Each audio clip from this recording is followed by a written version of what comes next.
Muli namang kinilala ang galing ng ilang kapuso stars sa 4th PMPC Star Awards for Music. Ang Dabarkads na sina Jose at Wally, hindi naman makapaniwalang nagka-award ang kanilang sold-out concert. Yan ang chika ni Kata Tibaya. Buhay na buhay ang musikang Pilipino sa 4th Philippine Movie Press Club o PMPC Star Awards for Music. Kabilang sa mga agaw pansin sa awards night, sina Jessa Zaragoza, Claire de la Fuente, Gian Magdangal at partner si Cherie, Mocha Girls at mag-asawang Ogie at Regine Velasquez Alcacid. Ginawaran ng Lifetime Achievement Award ang singer-songwriter na si Jose Marichan. Hindi na raw bago sa kanya ang ganitong award.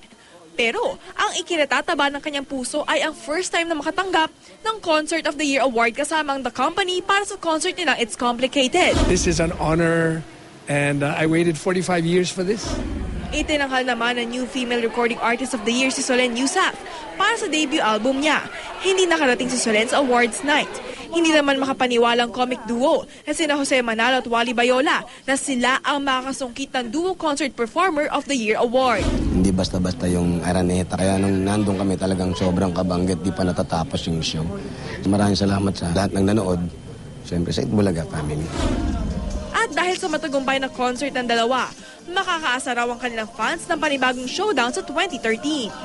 Binigyang pagkilala rin sa awards night ang mga natatangi alagad ng musika, kabilang na ang mag-asawang Ogie at Regine Velasquez Alcacid. Kami po ay grateful sa PMPC. Hindi lamang dahil binigyan kami ng award, pero dahil binibigyan nila ng pagpapahalaga ang musikang Pilipino. Natutuwa naman kami at napapansin yung mga pinaghihirapan namin.